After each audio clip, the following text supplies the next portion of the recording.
5 साल काम और जीवन भर आराम। सुनकर थोड़ा अजीब लग रहा होगा, है ना दोस्तों, लेकिन ये सच है, ये पॉसिबल है। और ये कैसे सच है, कैसे पॉसिबल है, आज की इस वीडियो में हम यही बात करने वाले हैं। नमस्कार दोस्तों, मैं हूं सैजन ठाकुर और आप देख रहे हैं आपका अपना चैनल। दोस्तों देखिए, 3 दोस्त होते हैं, रमेश, हेमंत और नीलू। तीनों आपस में बहुत अच्छे मित्र होते हैं और तीनों की उम्र होती है 20-20 वर्ष। अब होता क्या है कि तीनों ने अपनी लाइफ में पैसा कमाना शुरू कर दिया होता है। तो जो रमेश होता है, ये एक मार्केटिंग कंपनी में सेल्समैन होता है और इसकी जो सैलरी होती है 20,000 रुपये होती है। और जो हेमंत होता है, एक IT कंपनी में जॉब करता है, तो इसकी सैलरी होती है 15,000 रुपये।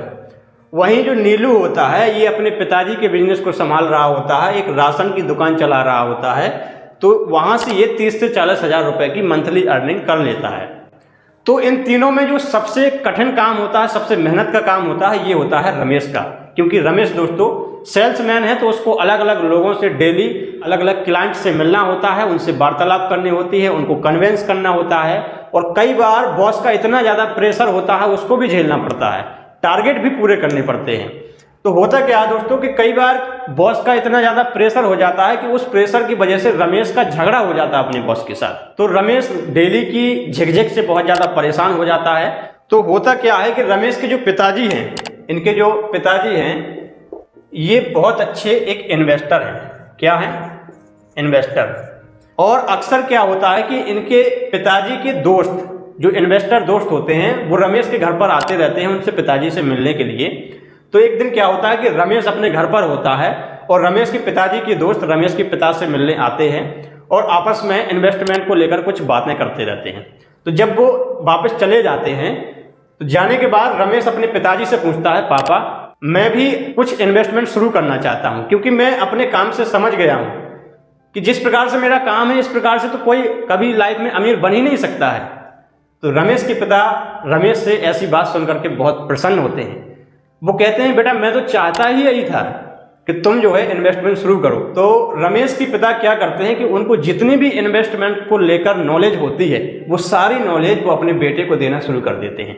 और कुछ किताबें भी रमेश को बताते हैं कि ये किताबें जाकर के तुम पढ़ो और तुम अपनी इन्वेस्टमेंट को लेकर के अपनी नॉलेज को इम्प्रूव करो। जो रमेश होता है वो किताबों को पढ़ता है और अपनी नॉलेज को इम्प्रूव करता है। लेकिन इन्वेस्टमेंट शुरू करने से पहले वो अपने इन दोस्तों के पास जाता है और उनको बताता है कि भाई मैं देखो इन्वेस्टमेंट शुरू करने वाला हूँ, मेरे पिताजी ने मुझे बोल दिया है और मेरे पिताजी ने मुझे सारी नॉलेज दे दी है, मैं इन्वेस्टमेंट शुरू करने वाला हूँ। अगर तुम लोग भी चाहते हो कि लाइफ में कुछ अच्छा करना है, आगे चल के फाइनेंशियल फ्री होना है, तो तुम्हें भी इन्वेस्टमेंट शुरू करनी चाहिए।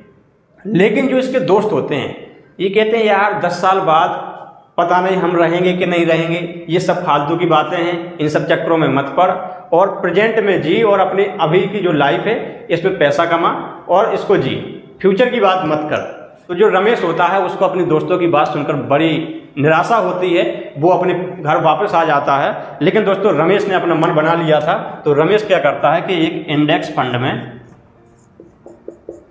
इन्वेस्टमेंट शुरू कर देता है। 3,000 रुपये की एक SIP करता है, मतलब 3,000 रुपये प्रति मंथ उसमें इन्वेस्ट करता है, एक SIP शुरू कर देता है। SIP क्या होती है दोस्तों? Systematic investment plan. अब मैंने इस पर पूरे वीडियो बनाए हैं डेडिकेटेड, वो आप क्या करके उनको देख सकते हैं, तो उससे समझ में आ जाएगा। तो होता क्या है कि इसने अपनी इन्वेस्टमेंट को शुरू कर देता है और 5 साल तक बराबर इन्वेस्टमेंट करता रहता है।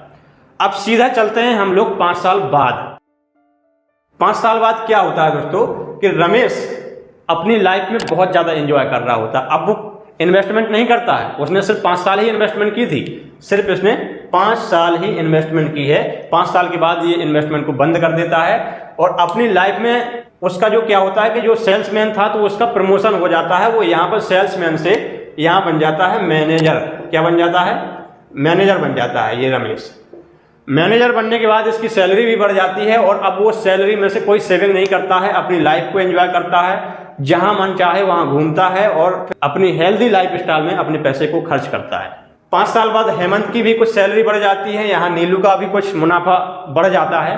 लेकिन क्या होता है कि ये दोनों अपनी परिवार की ज़रूरतों में इतने ज़्यादा बिजी हो जाते हैं कि जो इनका जो पैसा होता है महीने के एंड में बस 1000 से 1500 रुपये इनके पास बच पाता है, इनके पास कोई सेविंग नहीं हो पाती। तो एक बार जब हेमंत और नीलू बैठे होते हैं, जब ये दोनों रमेश की लाइफ स्टाइल को देखते हैं कि रमेश अपनी लाइफ में बहुत ज़्यादा एंजॉय कर रहा है, कैसे कर पा रहा है, तो हेमंत क्या कहता है नीलू से कि यार मुझे लगता है हमें भी रमेश के साथ इन्वेस्टमेंट शुरू कर देनी चाहिए थी। लेकिन जो नीलू होता है ये कहता है अरे यार तू भी उसी चक्कर में पड़ गया है, ये सब फालतू की बातें हैं। तुझे पता भी है कि रमेश के जो पिता हैं बहुत ज़्यादा अमीर हैं और उनके पास इतना ज़्यादा पैसा है वही रमेश को देते होंगे, उसी पैसे से ये एंजॉय करता है, उसी पैसे को उड़ाता होगा। ऐसा बोल करके नीलू वहाँ से चला जाता है। लेकिन जो हेमंत होता है ये इन्वेस्टमेंट की पावर को समझ चुका होता है। ये क्या करता है कि ये नीलू की बात नहीं सुनता है, बल्कि ये भी एक 3000 रुपये की SIP शुरू कर देता है, सेम फंड में शुरू कर देता है, इंडेक्स फंड में ये भी करता है। लेकिन ये क्या करता है कि रमेश ने तो 5 साल के लिए इन्वेस्टमेंट शुरू की थी, ये कहता है कि मैं रमेश से ज़्यादा करूँगा, मैं 7 साल के लिए करूँगा। कितने? 7 साल के लिए ये इन्वेस्टमेंट करता है। तो अब हम सीधा चलते हैं 7 साल बाद। अब 7 साल बाद इन तीनों की उम्र हो जाती है 32 साल। कितनी? 32 साल। अब होता क्या है कि जो हेमंत है इसकी भी लाइफ स्टाइल बदल चुकी होती है, क्योंकि इसने भी इन्वेस्टमेंट 7 साल पहले शुरू कर दी थी। तो ये भी अपनी लाइफ में बहुत ज़्यादा एंजॉय कर रहा होता है, अपनी हेल्दी लाइफ स्टाइल को एंजॉय कर रहा होता है, जहाँ मन चाहे वहाँ घूमता है, क्योंकि इसके पास ऑलरेडी भविष्य के लिए बहुत ज़्यादा पैसा होता है रमेश की तरह। लेकिन जो नीलू होता है ये आज भी बहुत ज़्यादा परेशान होता है अपने परिवार की ज़रूरतों को पूरा करने में और अपनी जो लोन के पैसे हैं उसको चुकाने में। नीलू क्या करता है कि एक दिन नीलू आता है रमेश के घर और रमेश से कहता है भाई मुझसे बहुत बड़ी गलती हो गई, मुझे भी तुम लोगों की बात मान लेनी चाहिए थी, मुझे भी अपनी लाइफ में इन्वेस्टमेंट शुरू कर देनी चाहिए थी तुम लोगों के साथ साथ। लेकिन अब क्या होता है, अब तो मैं बहुत ज़्यादा लेट हो चुका हूँ, मेरी उम्र भी 32 साल हो गई है, 32 साल मेरी उम्र निकल चुकी है, अब मैं इन्वेस्टमेंट शुरू करूँगा तो मुझे कोई फ़ायदा नहीं होने वाला। तो रमेश मुस्कुराता है और कहता है चलो भाई तुझे अपनी गलती का एहसास तो हुआ। रमेश बताता है नीलू को देख भाई तू बहुत ज़्यादा लेट भले ही हो गया है, लेकिन इन्वेस्टमेंट का कोई राइट टाइम नहीं होता है, जब से तू चाहे शुरुआत करना तभी एक राइट टाइम होता है। रमेश नीलू से कहता है कि तूने बहुत ज़्यादा लेट कर दिया है, इसलिए तुझे थोड़ा लॉन्ग टाइम के लिए इन्वेस्टमेंट करते रहना होगा। तो रमेश की बात सुनकर नीलू भी क्या करता है 3000 रुपये की एक इन्वेस्टमेंट शुरू कर देता है और ये लगातार 33 साल के लिए करता है। कितने साल के लिए? 33 साल। 33 साल के लिए क्यों करता है? क्योंकि रमेश ने बताया था कि तू बहुत ज़्यादा लेट हो गया है, तुझे ज़्यादा समय के लिए इन्वेस्टमेंट करनी होगी। अब 33 साल बाद ये तीनों की उम्र हो जाती है 65 वर्ष। कितनी? 65 वर्ष। तो हम सीधा चलते हैं 33 साल बाद। तो दोस्तों मैंने यहाँ पर एक टेबल बना दी है जिसमें रमेश की 5 वर्ष की इन्वेस्टमेंट और हेमंत की 7 वर्ष की इन्वेस्टमेंट, वहीं नीलू की 33 वर्ष की इन्वेस्टमेंट को हम कंपेयर करने वाले हैं। लेकिन उससे पहले मेरा आपसे एक सवाल है कि इस टेबल को देख करके बताइएगा कि सबसे ज़्यादा इन्वेस्टमेंट पर जो रिटर्न मिलने वाला है वो किसको मिलेगा, क्योंकि सबसे ज़्यादा यहाँ पर नीलू ने ज़्यादा समय के लिए इन्वेस्टमेंट किया है, 33 साल तक किया है इन दोनों की तुलना में। तो आप मुझे कमेंट करके बताइएगा कि सबसे ज़्यादा रिटर्न किसको मिलेगा। मुझे लगता है बहुत सारे लोग ये सोच रहे होंगे कि नीलू ने सबसे ज़्यादा समय के लिए इन्वेस्टमेंट किया है तो इसे सबसे ज़्यादा रिटर्न मिलेगा।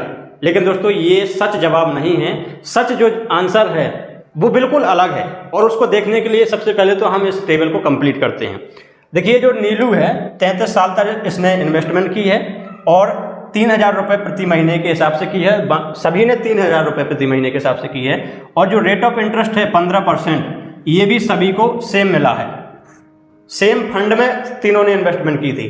तो नीलू का 33 साल में जो टोटल पैसा इन्वेस्ट हुआ ये 11,88,000 रुपये इन्वेस्ट हुआ, यानी कि 3000 रुपये प्रति महीने के हिसाब से 33 साल में नीलू ने 11,88,000 रुपये इन्वेस्ट कर दिया इस फंड में। तो इसे जो रिटर्न मिला वो कितना मिला उसको देखने के लिए आप बने रहिए वीडियो में। देखिए इसको टोटल रिटर्न मिला 3,30,00,000 रुपये। कितना? 3,30,00,000 रुपये। इसके बाद हम देखते हैं हेमंत को कितना रिटर्न मिला, क्योंकि हेमंत ने ओनली 7 वर्ष के लिए इन्वेस्टमेंट की थी। तो सेम फंड में किया था, सेम अमाउंट इन्वेस्ट किया था, सेम रेट ऑफ इंटरेस्ट मिला है। तो इसने 7 सालों में टोटल जो पैसा इन्वेस्ट कर दिया था अपना 4,46,000 रुपये। कितना? 4,46,000 रुपये। लेकिन दोस्तों हेमंत ने इस पैसे को विड्रॉल नहीं किया था। जो पैसा उसका अमाउंट बन गया था 7 सालों में, उस पैसे को उसने निकाला नहीं था उससे। उस पैसे को उसी फंड में पड़े रहने दिया और समय के अनुसार उसको कंपाउंडिंग का इंटरेस्ट मिलता रहा। कंपाउंडिंग का इंटरेस्ट मतलब चक्रवृद्धि ब्याज, क्योंकि शेयर मार्केट में या किसी भी फंड में चक्रवृद्धि ब्याज मिलता है लॉन्ग टाइम के लिए। तो जो 4,46,000 रुपये था टोटल, वो पैसा पड़ा रहा उसका 33 साल तक। तो 33 साल में जो टोटल उसका पैसा हो गया था वो 4,50,00,000 रुपये। कितना दोस्तों? 4,50,00,000, यानी कि लगभग नीलू से 1 करोड़ से भी ज़्यादा रुपए, 1,20,00,000 रुपए इससे ज़्यादा आया हेमंत के पास। तो हेमंत के पास जब इतना आया है तो हम देखते हैं रमेश के पास कितना आया है, क्योंकि रमेश ने तो सबसे कम समय के लिए इन्वेस्टमेंट की थी, ओनली 5 वर्ष के लिए। सेम अमाउंट है, सेम रेट ऑफ इंटरेस्ट है। तो इसने जो है 5 साल में टोटल जो पैसा अपना इन्वेस्ट कर दिया था 1,80,000 रुपये। कितना दोस्तों? 1,80,000 रुपये। इसने भी क्या किया था कि रमेश ने अपने पैसे को विड्रॉल नहीं किया था। जो भी उसने पैसा इन्वेस्ट किया था वो पैसा उसका टोटल पड़ा रहा उसी फंड में, और समय के साथ साथ उसको इस पर कंपाउंडिंग इंटरेस्ट मिलता रहा। तो टोटल इसका 40 साल तक, 40 ईयर्स तक ये पैसा इस फंड में पड़ा रहा। तो 40 साल बाद जब इसने 65 वर्ष की आयु में अपना पैसा निकाला तो इसको टोटल मिले 7,23,00,000 रुपये। कितना दोस्तों? 7,23,00,000 रुपये। यानी कि हेमंत से करीब 3 करोड़ ज़्यादा और नीलू से करीब 4 करोड़ रुपए ज़्यादा मिला इसको। किसको? रमेश को। जबकि रमेश ने सिर्फ 5 साल के लिए ही इन्वेस्टमेंट की थी और सबसे ज़्यादा पैसा किसने कमाया? रमेश ने।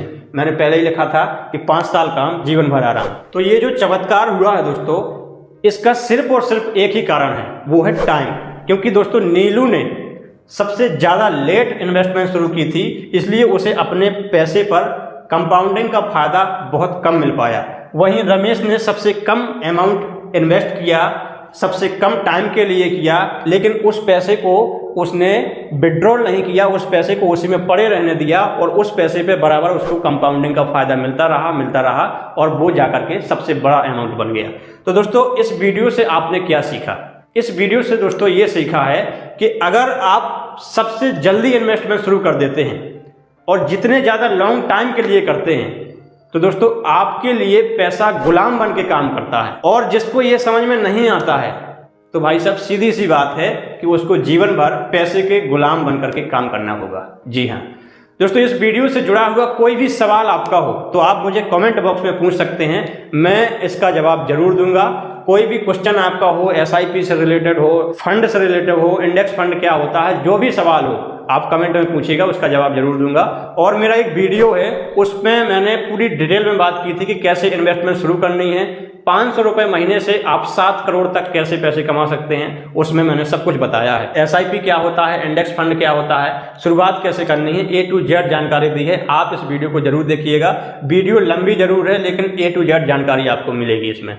चलिए दोस्तों, वीडियो पसंद आया हो तो वीडियो को लाइक करिएगा और यदि आप हमारे चैनल पे हैं तो सब्सक्राइब जरूर कर लीजिएगा, क्योंकि इस प्रकार के वीडियो आपको आगे भी देखने को मिलते रहें। मैं मिलता हूं आपको नेक्स्ट वीडियो में, तब तक के लिए आपका बहुत बहुत धन्यवाद।